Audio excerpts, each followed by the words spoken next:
नमस्कार सगळ्यांना, शुभ सकाळ. सकाळच्या 7:30 वाजलेल्या आहेत त्या आणि मी आता माझ्यावरून सगळं किचनमध्ये आले स्वयंपाक करायला. आज रविवार आणि त्यात आज एकादशी पण आहे, त्यामुळं स्वयंपाक काय एवढं काही करायचं नव्हतं, त्यामुळे जरा निवांत चालू आहे. आज इकडं एका साईडला चहा ठेवला आहे आणि मुलांना खायचं होता शिरा, त्याच्यामुळं शिरा बनवायला लागले. आणि सुट्टी आज, तरी पण पोरांचं लवकर आवरून झाले. पोरांना शिरा करून दिला खायला आणि आता शाबू करून घेतलाय. मिरची जास्त तिखट नाही, त्यामुळं थोडी मिरची तळली. पण भाजी करून घेतली, मटकीच्या डाळाची आमटी केली आणि आता चपात्या करायला लागली.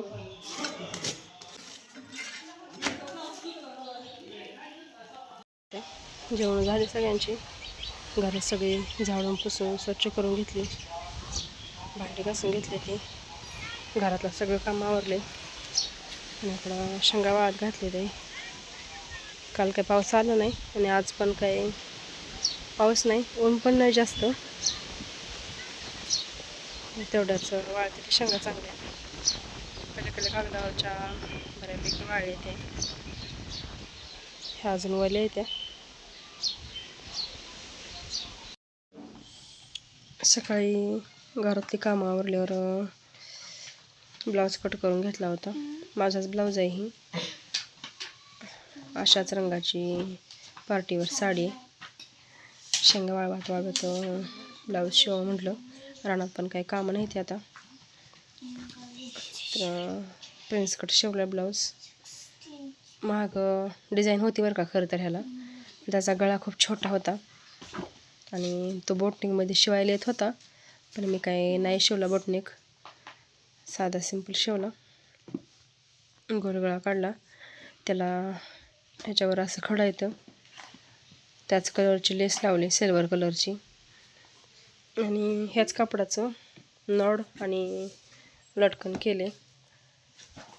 ह्याच्या बाह्यांना फक्त अशी लेस आहे. झालं ब्लाऊज शिवून पूर्ण. 5:30 वाजले ते आता आणि इकडे खाली आलोय शेंगाच्या रानात. थोड्याशा जी शेंगा ठेवल्या होत्या खायसाठी, आज एकादशी आहे म्हटलं शेंगा न्याव्या थोड्या काढून उकडायचे. ते शेंगा घेतल्या एवढ्या काढून. आणि एवढं बघा, आता 6 वाजले. ते मस्त वातावरण झाले, दिवस मावाला चालले हळूहळू. आज काही पाऊस नाही, काय नाही, शांत वातावरण आहे. इकडं आंब्यांच्या झाडावर चिमण्यांचा चिवचिवाट चाललाय. शेंगा धुवून घेतल्या त्या आणि शेंगाची तोंड थोडी थोडी अशी टिचकावून घेतली ती अशी. आता शेंगा कुकरमध्ये टाकते आणि त्याच्यामध्ये मीठ आणि पाणी टाकून शेंगा चांगल्या शिजवून घ्यायच्या. मस्त लागते त्या, कारण शिजताना त्याच्यामध्ये हळूहळू मिठाचं पाणी जातं शेंगाच्या आतमध्ये, त्यामुळं शेंगा छान लागते ते खायला. आता दिवस माळून गेला आहे, देवाला संध्याकाळची देवाबत्ती करून घेतली.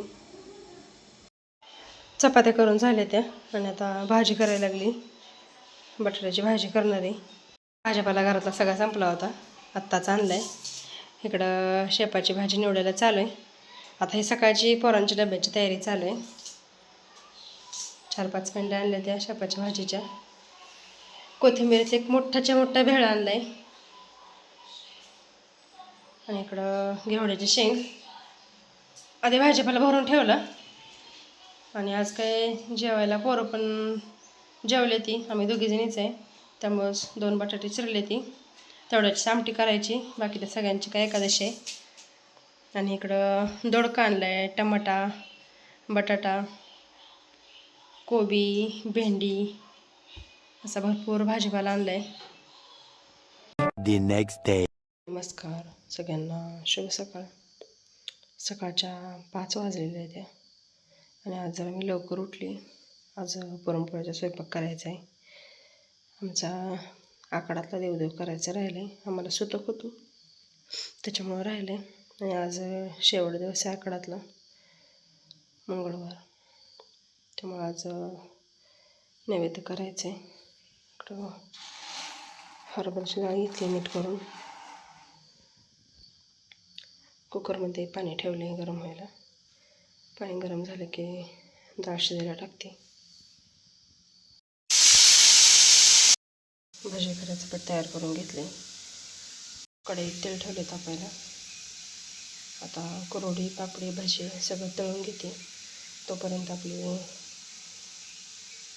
डाळ पण थंड होते. हे सगळं तळून झालं की पूर्णला चटका देऊन घ्यायचा.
सगळं भजी, कुरवडी, पापडी तळून झालं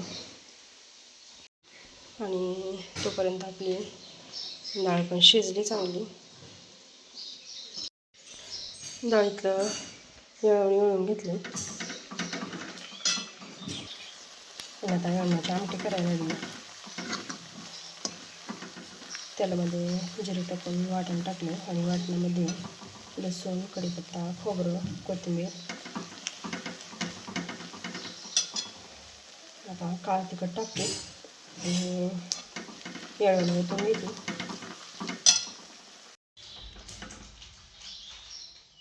इकडं आता आमटी करून झाली. मस्त अशी तरी आली येळवण्याच्या आमटीला. 6:30 वाजले. त्या दिवस सगळं चांगला वरी आला. आता चहा केला. पोरं चहा बिस्किट खाते ती. राधाची आंघोळ झालं नाही करू?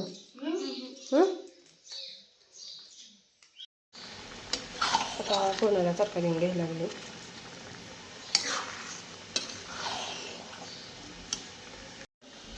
आता सुंठ आणि बडीशेप भाजून घेतली. आता खलबत्त्यामध्ये चांगली कुटून घेते, बारीक पावडर करून घेते. 7:30 वाजले. त्या थोडंसंच पुरण वाटून घेतलं आणि आता पोरांच्या डब्यासाठी करायला लागले पोळ्या.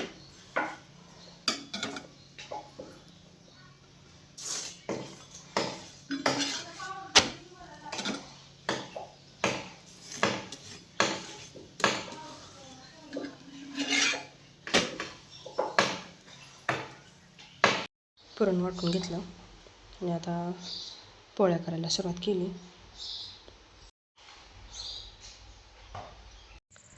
नैवेद्य ते सगळं भरून घेतलं आणि आता मी चालली गावात देवाला. टावर चहायला गेलते. आता इथं हनुमानाच्या मंदिरात आले. इथं 2 देव आहेत आणि इकडं भरपूर गर्दी आहे.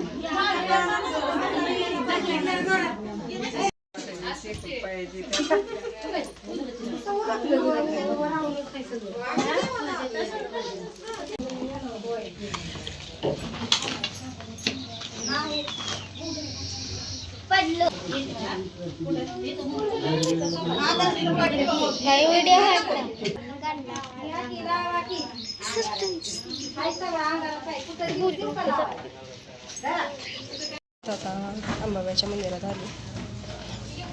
देवीची पण पूजा करून मोठी करून घेते. गावातनं नैवेद्य दाखवून आली. आल्यावर जेवण केली सगळ्यांनी आणि आता इकडं मी भांडी घासायला लागली. भांडी घासून सगळे फरशी पुसून घ्यायची. भांडी घासून घेतली. इकडं किचन सगळं स्वच्छ पुसून, हॉल पोर्च पुसून घेतलं सगळं, निवांत झालं सगळं घरातलं तर काम भरून घेतल्या पाऊस यायला लागल्यामुळं. आणि तर आता शेंगा फोडायला बसले पोर्चमध्ये. ऊन पडले आणि उन्हामध्येच पाऊस चालू आहे. शेंगदाणा फोडून झालं, भरपूर शेंगदाणा फोडले तर आता संध्याकाळच्या 8 वाजले त्या. मग अशी शेंगा फोडून झाल्यावर निवांत बसली होती.